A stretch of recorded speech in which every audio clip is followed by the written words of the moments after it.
Ibu yang terkasih, ibadah ini disertai dengan perjamuan kudus.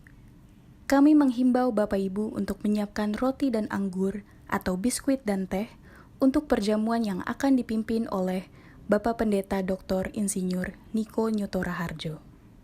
Sebelum kita memulai ibadah, mari bersama-sama kita perkatakan dengan iman Mazmur 91 sebagai doa kita. Dalam lindungan Allah. Orang yang duduk dalam lindungan yang maha tinggi dan bermalam dalam naungan yang maha kuasa akan berkata kepada Tuhan, tempat perlindunganku dan kubu pertahananku, Allahku yang kupercayai. Sungguh, dialah yang akan melepaskan engkau dari jerat penangkap burung, dari penyakit sampar yang busuk. Dengan kepaknya ia akan menudungi engkau, di bawah sayapnya engkau akan berlindung, kesetiaannya ialah perisai dan pagar tembok. Engkau tak usah takut terhadap kedahsyatan malam, terhadap panah yang terbang di waktu siang, terhadap penyakit sampar yang berjalan di dalam gelap, terhadap penyakit menular yang mengamuk di waktu petang. Walau 1.000 orang rebah di sisimu dan 10.000 di sebelah kananmu, tetapi itu tidak akan menimpamu. Engkau hanya menontonnya dengan matamu sendiri dan melihat pembalasan terhadap orang-orang fasik. Sebab Tuhan ialah tempat perlindunganmu, yang maha tinggi telah kau buat tempat perteduhanmu. Malapetaka tidak akan menimpa kamu, dan tulah tidak akan mendekat kepada kemahmu. Sebab malaikat-malaikatnya akan diperintahkannya kepadamu untuk menjaga engkau di segala jalanmu. Mereka akan menatang engkau di atas tangannya, supaya kakimu jangan terantuk kepada batu. Singa dan ular tedung akan kau langkahi, engkau akan menginjak anak singa dan ular naga. Sungguh hatinya melekat kepadaku, maka aku akan meluputkannya. Aku akan membentenginya sebab ia mengenal namaku. Bila ia berseru kepadaku, aku akan menjawab. Aku akan menyertai dia dalam kesesakan. Aku akan meluputkannya dan memuliakannya. Dengan panjang umur akan kukenyangkan dia, dan akan kuperlihatkan kepadanya keselamatan daripadaku. Shalom, shalom. Bagaimana kabarnya Bapak Ibu Saudara? Saya percaya hari ini kita semua bersuka cita masuk dalam ibadah di hari Minggu. Haleluya, amin, amin. Berapa banyak yang bersuka cita pagi hari ini? Mau menyerukan nama Tuhan pagi hari ini? Haleluya. Berikan tepuk tangan yang terbaik buat Tuhan. Terima kasih Tuhan Yesus. Hari dimanapun Bapak Ibu Saudara ada saat ini,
Sebelum lebih lagi kita masuk dalam pujian penyembahan dan firman Tuhan, mari bersama kita deklarasikan Pentakosta ketiga.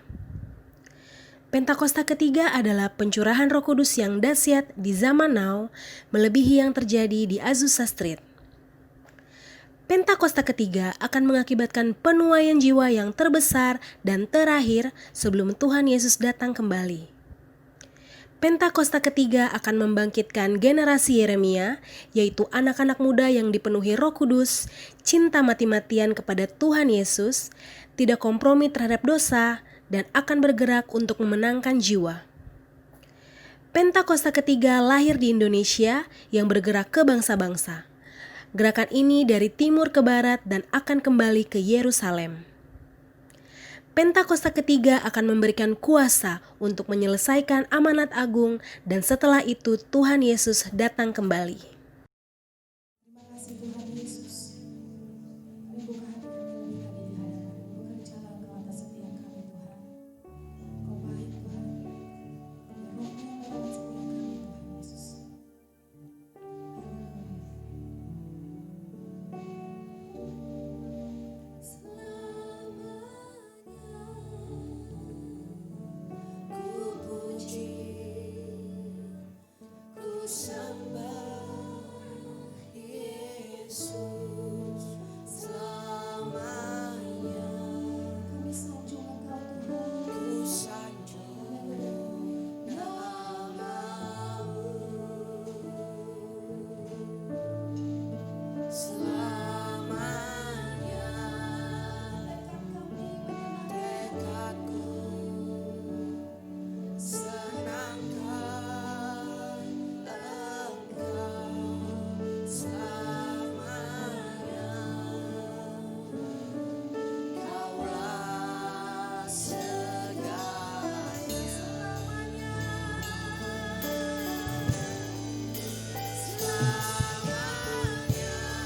Saudara, kita berdoa syafaat.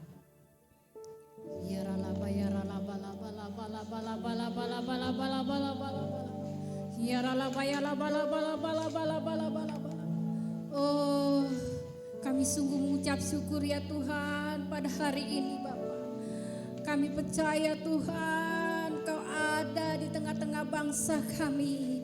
Kami katakan ya Tuhan, walaupun krisis global ekonomi ya Bapa, tapi kami tidak berfokus pada masalah itu, tapi kami berfokus kepada Engkau ya Tuhan, sebab kami tahu ya Tuhan dan percaya Engkau akan melawat bangsa kami Indonesia.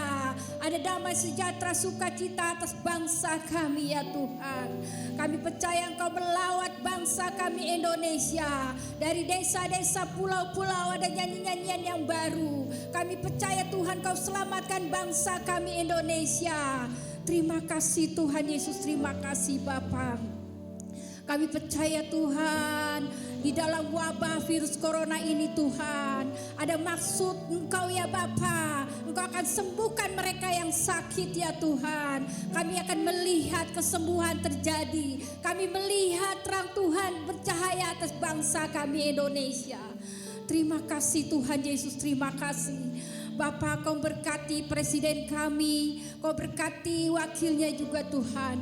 Kami percaya Tuhan berikan hikmat marifat-Mu ya Tuhan, untuk mereka memimpin bangsa ini dengan penuh sukacita ya Bapa. Berikan kekuatan atas presiden dan wakil presiden kami Tuhan. Berkati para menteri-menteri yang ada, berkati MPR DPR, berkati TNI Polri ya Tuhan. Kami percaya Tuhan mereka bergandengan tangan untuk memenangkan bangsa kami ini dari virus corona. Dan kami percaya bangsa Indonesia keluar menjadi pemenang. Terima kasih Tuhan Yesus, terima kasih Bapa. Bapa, kami juga mengangkat tangan kami Tuhan, berdoa bagi pemimpin-pemimpin rohani kami ya Tuhan. Berkati gembala sidang kami Bapak Niko Noto Harjo ya Tuhan bersetempat wakilnya. Berkati Bapak Beni Gunawan ya Tuhan.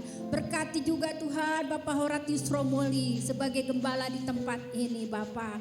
Kami percaya Tuhan berkat-Mu, urapan-Mu ya Tuhan. Berikan kekuatan, hikmat, marifat-Mu ada pada pemimpin-pemimpin rohani kami Bapak. Terima kasih Tuhan Yesus, terima kasih Bapak.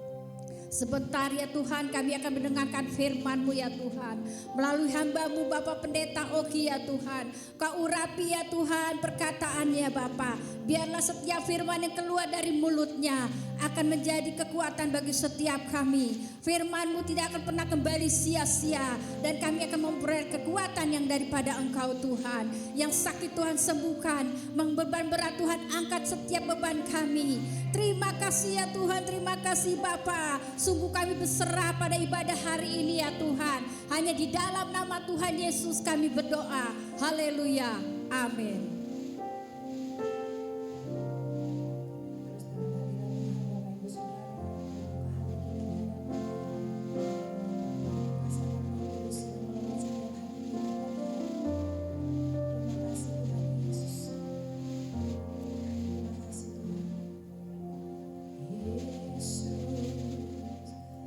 Yesus,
Shalom semuanya.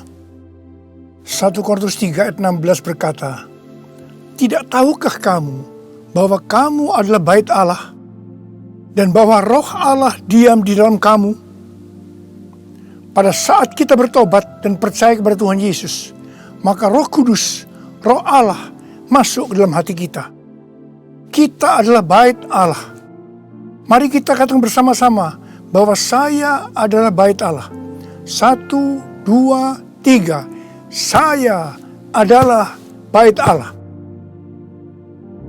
Sesuai dengan Roma 8 ayat 2, bahwa roh yang memberi hidup, yang ada di dalam kita, telah memerdekakan kita dalam Kristus dari hukum dosa dan hukum maut. Pada tanggal 17 Agustus 2020, kita merayakan ulang tahun kemerdekaan Republik Indonesia yang ke-75. Seperti Tuhan memberikan kepada kita kemerdekaan, yaitu merdeka dari penjajahan hukum dosa dan hukum maut, maka Tuhan sudah memberikan kemerdekaan bagi Indonesia dari segala bentuk penjajahan. Dirgahayu Republik Indonesia. Dalam masa pandemi COVID-19 ini, kita harus melakukan seperti yang tertulis dalam Yeremia 29 ayat 7. Yaitu kita harus mengusahakan kesejahteraan negara di mana kita tinggal. Dan berdoa untuk negara kita kepada Tuhan. Sebab kesejahteraan negara Indonesia yang tercinta ini adalah kesejahteraan kita semua. Yang mau melakukan ini katakan amin. Kita sebagai bait Allah harus hidup dipimpin oleh Roh Kudus, bukan hidup menurut daging. Roma 8 ayat 13 berkata, "Sebab jika kamu hidup menurut daging, kamu akan mati. Tetapi jika oleh roh kamu mematikan perbuatan-perbuatan tubuhmu, kamu akan hidup." Salah satu peran dari Roh Kudus dalam kehidupan kita adalah bahwa Roh Kudus akan mengurapi kita. Pengurapan yang berasal dari Roh Kudus ini yang akan mengajar kita dalam setiap pemikiran, keputusan, dan langkah yang harus diambil.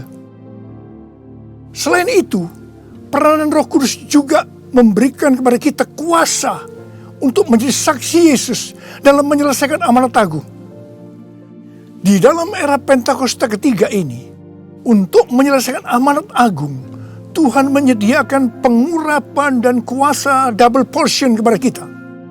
Kita akan melakukan apa yang dilakukan oleh Tuhan Yesus pada waktu Dia ada di bumi ini. Bahkan hal-hal yang lebih besar.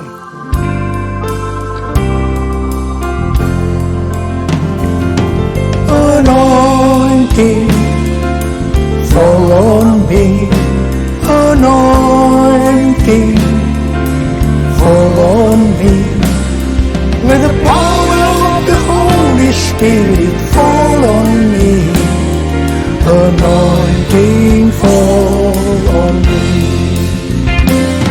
Anointing fall on me. Anointing fall on me. Let the power of the Holy Spirit fall on me. Anointing fall on me.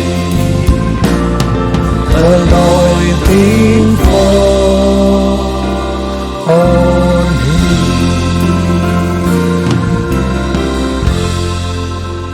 Daud adalah seorang yang sangat mengasihi Allah. Daud merindukan untuk mendirikan bait Allah.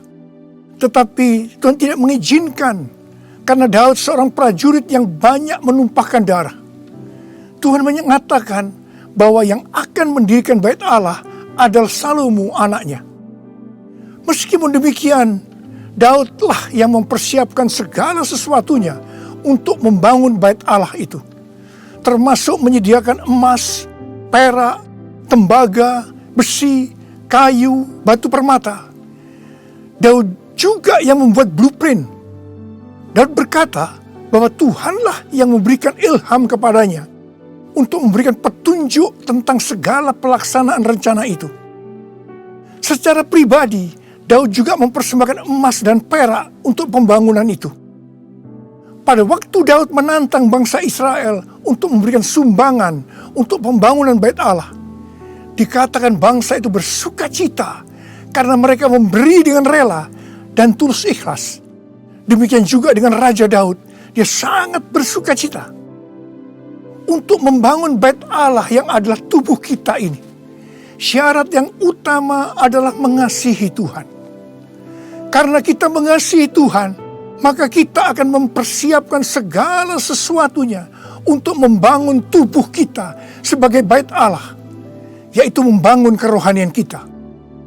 Salah satunya dengan memberikan persembahan secara materi kepada Tuhan dan kepada sesama. Memberi kepada Tuhan dan kepada sesama bukan hanya bagi orang-orang yang berkelimpahan secara materi, tetapi juga untuk orang yang berkekurangan. Pada waktu kita memberi, seperti yang terjadi kepada Daud dan bangsa Israel, maka kita akan mengalami sukacita yang melimpah. Filipi 4 ayat 4 berkata, bersukacitalah senantiasa dalam Tuhan. Sekali lagi kukatakan, bersukacitalah. Dalam masa pandemi COVID-19 ini, banyak orang yang kehilangan sukacita. Itu memang rencana iblis untuk menghancurkan kita. Tetapi Tuhan memberikan kunci untuk mengembalikan sukacita itu, yaitu dengan cara memberi.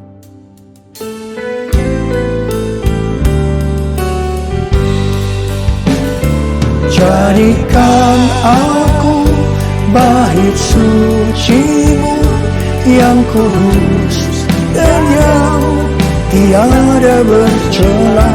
Jadikan aku mesbah doa-Mu bagi keselamatan bangsaku,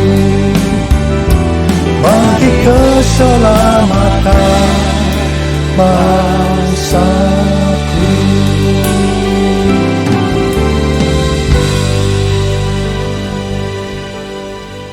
Sesuai dengan 2 Tawarikh 3 ayat 1 dikatakan bahwa Salomo mendirikan bait Allah di Yerusalem di Gunung Moria, di mana Tuhan menampakkan diri kepada Daud di tempat pengirikan Ornan, orang Yebus.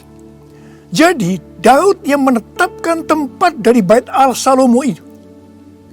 Bait Allah Salomo merupakan perpaduan dari tabernakel Musa dan tabernakel Daud.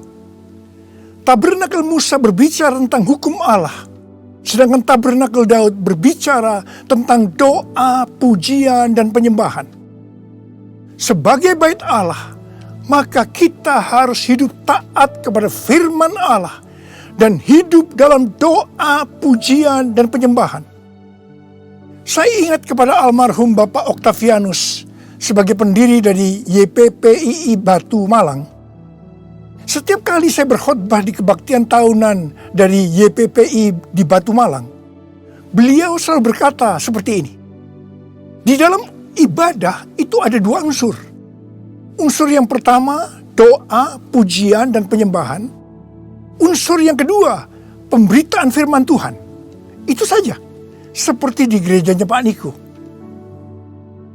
Bait Allah Salomo berada di Gunung Moria di Yerusalem. Gunung Moria adalah tempat di mana Daud disuruh Tuhan membuat mezbah bagi Tuhan dan mempersembahkan korban bakaran dan korban keselamatan. Setelah Daud melakukan itu, maka Tuhan mengabulkan doa Daud untuk negeri itu. Dan tulah penyakit sampar yang mengakibatkan 70.000 orang Israel mati berhenti menimpa orang Israel. Tuhan minta agar kita mempersembahkan korban kepada Tuhan, terutama di tengah-tengah pandemi ini, supaya doa kita dikabulkan Tuhan. Saya bersyukur kepada Tuhan, karena gereja-gereja di Indonesia pada saat pandemi COVID-19 mempersembahkan korban. Bilangan Research Center melakukan sebuah penelitian, dan hasilnya didapati bahwa sebagian besar gereja, yaitu sekitar 75%, pemasukan keuangannya menurun sampai dengan 60%. Tetapi yang luar biasa, Justru gereja yang keuangannya menurun 40-60%, gereja itu yang paling banyak memberi. Mereka memberi kepada anggota gereja, memberi kepada masyarakat, memberi kepada gereja lain, melakukan kerjasama dengan pemerintah, melakukan pelayanan sosial. Didapati juga satu hal yang menarik, bahkan ini bagi saya suatu fenomena, yaitu bahwa gereja dengan jumlah anak muda yang lebih banyak, dalam hal ini anak muda yang berusia di bawah 21 tahun, justru gereja itu terlihat lebih murah hati dan lebih peduli. Wow! Kemudian terjadi kebangkitan gerakan doa antar denominasi yang diikuti sebanyak 83,8% gereja. Mereka melakukan apa yang dikatakan Alkitab. Mereka bertekun dengan sehati dalam doa bersama-sama. Untuk bisa unity seperti ini, perlu pengorbanan. Saya percaya doa gereja-gereja Tuhan di Indonesia yang mempersembahkan korban seperti itu, yang sekarang berdoa agar pandemi segera berakhir dan tidak terjadi resesi ekonomi, akan dikabulkan oleh Tuhan. Haleluya! Gunung Moria juga adalah tempat di mana Tuhan meminta kepada Abraham untuk mempersembahkan Ishak sebagai korban bakaran. Saya percaya bagi Abraham, hal ini pasti sulit untuk dimengerti. Ishak diberikan kepada Abraham dan Sarah pada waktu masa tuanya, di mana mereka sudah tidak mungkin lagi mempunyai anak. Ishak adalah anak tunggal. Hati Abraham sangat lekat kepada Ishak. Dan tiba-tiba Tuhan meminta kepada Abraham agar Ishak dipersembahkan sebagai korban bakaran. Dalam hal ini, Tuhan menguji Abraham apakah Abraham lebih mengasihi Tuhan dibanding mengasihi Ishak. Ternyata dalam pergumulan yang sangat berat ini, Abraham menang. Abraham lebih mengasihi Tuhan ketimbang mengasihi Ishak. Supaya menjadi pemenang dalam pergumulan ini, perlu pengorbanan. Setelah Abraham lulus dalam ujian ini, dia diberkati Tuhan berlimpah-limpah. Untuk menerima pengurapan dan kuasa double portion, Tuhan pasti akan menguji kita untuk melihat apakah kasih kita kepada Tuhan melebihi kasih kita kepada yang lainnya, termasuk keluarga, uang, harta, kedudukan, harga diri, dan lain-lainnya. Kita harus keluar sebagai pemenang. Dalam Roma 12 ayat 1, kita diminta untuk mempersembahkan tubuh ini sebagai persembahan korban yang hidup, kudus, dan berkenan kepada Tuhan. Sebab itu adalah ibadah kita yang sejati. Untuk mempersembahkan tubuh ini sebagai persembahan yang hidup, artinya tidak mati secara rohani, tidak suam-suam kuku, kudus, dan berkenan kepada Tuhan. Itu perlu pengorbanan. Tidak benar kalau ada orang yang mempunyai pengertian bahwa setelah kita lahir baru, kita bebas melakukan apa saja dengan alasan pasti Roh Kudus yang menuntun sehingga Bapa akan tersenyum. Tidak benar. Justru kita harus berusaha sungguh-sungguh untuk mempersembahkan tubuh ini sebagai persembahan yang hidup, kudus, dan berkenan kepada Tuhan. Untuk itu perlu pengorbanan.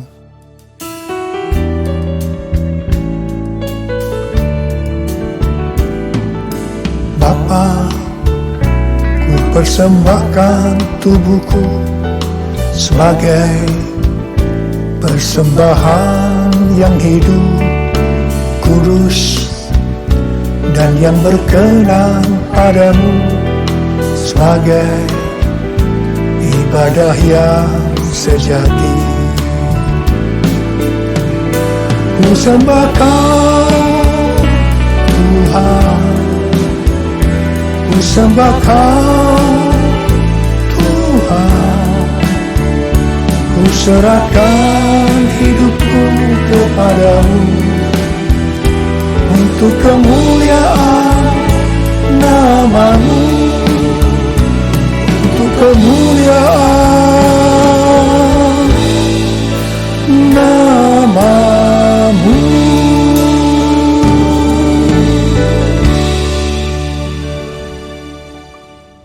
Pada awal tahun 2009, Tuhan berkata kepada saya dari Wahyu 3 ayat 11a, bahwa aku datang segera.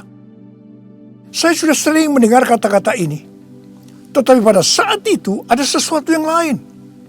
Saya gemetar, dan saya berkata kepada Tuhan, Tuhan, apa yang akan Tuhan kerjakan? Dan apa yang harus kami lakukan? 6 bulan kemudian, Tuhan baru menjawab pertanyaan tentang apa yang akan Tuhan kerjakan dengan berkata, aku akan mencurahkan rohku. Aku akan mencurahkan rohku.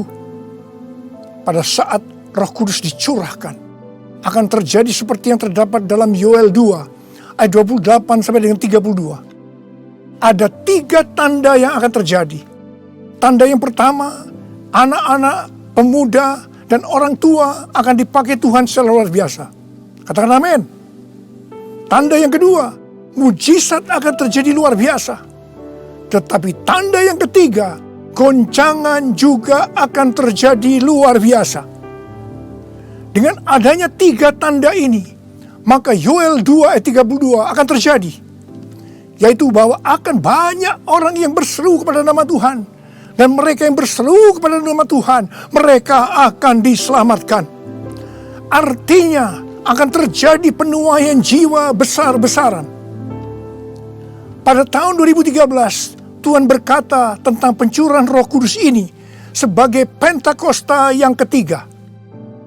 Ini sesuai dengan nubuatan William Seymour pada tahun 1909, yaitu kira-kira 100 tahun ke depan, yang berarti pada zaman now akan terjadi pencurahan Roh Kudus yang luar biasa, yang melebihi pencurahan Roh Kudus di Azusa Street. Sejak saat itu saya terus-menerus memperkatakan tentang hal ini. Siapa yang mengira bahwa goncangan yang terjadi pada tahun 2020, pada waktu era Pentakosta ketiga, ini adalah pandemi COVID-19. Di sini jelas bahwa pandemi COVID-19 ada hubungannya dengan aku datang segera. Pada waktu Tuhan Yesus ditanya oleh murid-muridnya, apa tanda kedatanganmu dan tanda kesudahan dunia ini? Tuhan Yesus menjawab dari Matius 24 ayat 4 sampai dengan 14, yang juga terdapat dalam Lukas 21 ayat 8 sampai dengan 19, yang intinya akan terjadi yang pertama, goncangan terhadap orang percaya. Yang kedua, goncangan terhadap semua orang yang di bumi. Yang ketiga, pemberitaan Injil di seluruh bumi. Dalam goncangan tadi, salah satunya disebutkan penyakit sampar, yang berarti COVID-19 termasuk di sini. Jadi, pandemi COVID-19 ini adalah bagian dari tanda-tanda kedatangan Tuhan Yesus untuk kali yang kedua. Yang perlu diingat adalah bahwa yang pertama, kita tidak mengatakan bahwa setelah pandemi ini Tuhan Yesus pasti datang kembali. Dalam hal ini kita tidak pernah tahu. Yang kedua, kita juga tidak bisa berkata bahwa Tuhan Yesus pasti belum datang setelah pandemi ini, atau lama setelah pandemi ini berakhir. Dalam hal ini pun kita juga tidak pernah tahu. Yang penting adalah bahwa pandemi COVID-19 ini adalah warning kepada kita bahwa kedatangan Tuhan Yesus sudah semakin dekat. Kalau dalam kitab Wahyu saja, Tuhan Yesus berkata, aku datang segera, sebanyak 4 kali. Waktunya sudah dekat, waktunya sudah singkat sebanyak 2 kali. Apalagi hari-hari ini. Pasti kedatangan Tuhan Yesus sudah sangat-sangat dekat. Saya percaya orang yang merindukan kedatangan Tuhan, seperti pada jemaat mula-mula yang selalu berkata, Maranatha, sebagai doa dan sebagai salam, pasti akan lebih serius untuk menyelesaikan amanat agung Tuhan Yesus. Sehingga pada saat dia datang kembali, kita akan mendengar suara penghulu malaikat, bunyi sangkakala, dan mendengar nama kita dipanggil. Haleluya!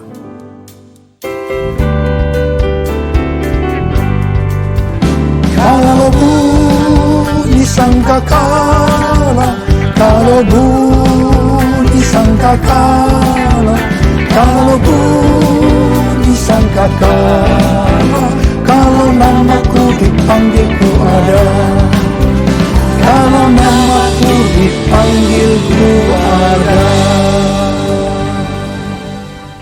Siapa yang percaya pada saat nama kita dipanggil, kita akan mendengar panggilan itu? Sebelah angkat tangan. Mari, saudara yang percaya, nyanyikan lagu ini bersama saya. Tak lama lagi kita bertemu Tuhan. Tak lama lagi kita bertemu Tuhan. Amin. Tak lama lagi kita bertemu Tuhan. Haleluya, haleluya, kita bertemu Tuhan. Haleluya, haleluya, kita bertemu Tuhan.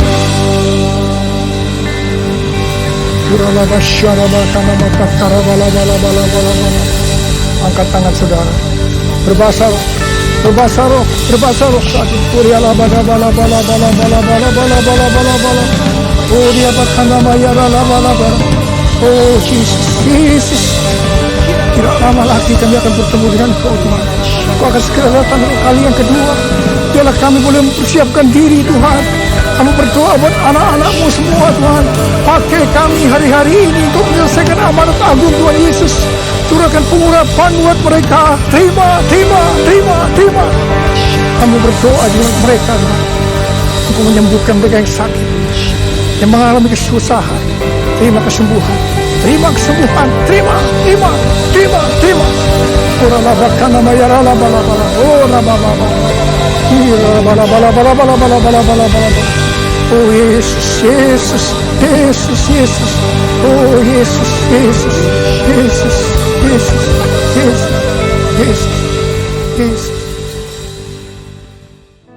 Mari saudara-saudara, kita akan masuk dalam perjamuan kudus.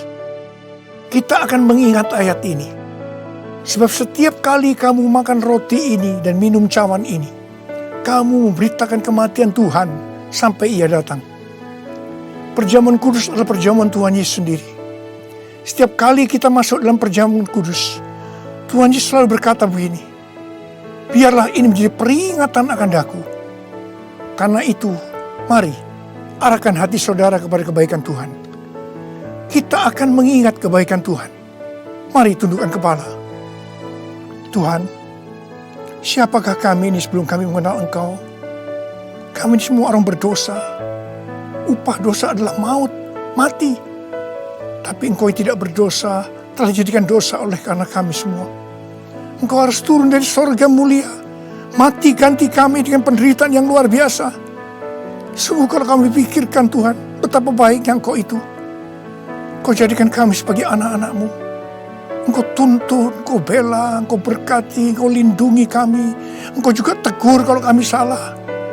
Engkau sembuhkan kami Tuhan. Itu Engkau ya Abah. Itu Engkau ya Abah. Tuhan terima kasih. Terima kasih. Saudara-saudara, Tuhan akan memberkati saudara melalui perjamuan kudus ini. Tapi Tuhan mau kita makan dan minum perjamuan kudus dengan cara yang benar. Karena itu masing-masing sekarang introspeksi. Lihat keadaan dirimu masing-masing. Jangan menyimpan dosa. Kalau ada dosa yang Tuhan ingatkan saat ini, langsung minta ampun kepada Tuhan. Minta ampun. Ampuni saya Tuhan, ampuni saya. Katakan demikian. Tuhan, Kau melihat anak-anak-Mu sedang meminta ampun kepadamu. Ampuni ya Tuhan. Layakkan kami masuk dalam perjamuan kudus. Kami akan masuk dalam perjamuan kudus dengan hati yang penuh ucapan syukur. Dalam nama Yesus kami berdoa. Amin. Sekarang saudara, mari angkat roti di tangan kanan kita tinggi-tinggi. Sebab apa yang telah kuteruskan kepadamu telah aku terima dari Tuhan. Yaitu bahwa Tuhan Yesus pada malam waktu ia diserahkan mengambil roti. Dan sesudah itu yang mengucap syukur atasnya. Dia memecah-mecahkannya dan berkata, inilah tubuhku yang diserahkan bagi kamu. Perbuatlah ini menjadi peringatan akan aku. Sudah dikasih Tuhan, bukankah roti yang kita pecah-pecahkan ini adalah persekutuan kita dengan tubuh Kristus? Mari kita makan dalam nama Yesus.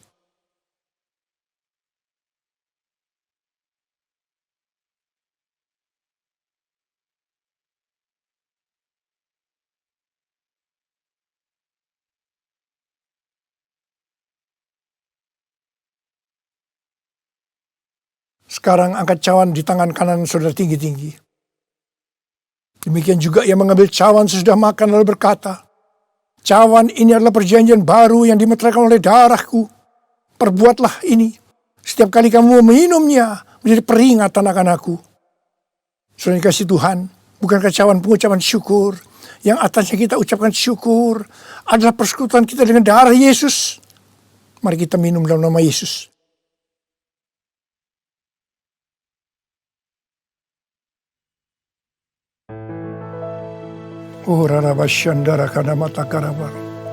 Mari angkat tangan saudara. Ucapkan syukur. Ucapkan syukur dengan suara, jangan diam. Tuhan, terima kasih ya Tuhan. Terima kasih ya Tuhan. Terima kasih ya Tuhan. Terima kasih. Ucapkan syukur pada Tuhan. Ucapkan syukur. Kami bersyukur buat kebaikan-Mu ya Tuhan. Ya Tuhan, ya Tuhan. Kami bersyukur, kami berterima kasih kepadamu ya Tuhan. Terima kasih Yesusku, terima kasih Yesusku. Puji syukur hanya bagi Tuhanku. Terima kasih Yesusku, terima kasih Yesusku. Puji syukur hanya bagi Tuhanku. Terima kasih Yesusku, terima kasih Yesusku. Puji syukur hanya bagi Tuhanku. Terima kasih Yesusku, terima kasih Yesusku. Puji syukur hanya bagi Tuhanku. Puji syukur hanya bagi Tuhanku. Puji syukur hanya bagi Tuhanku.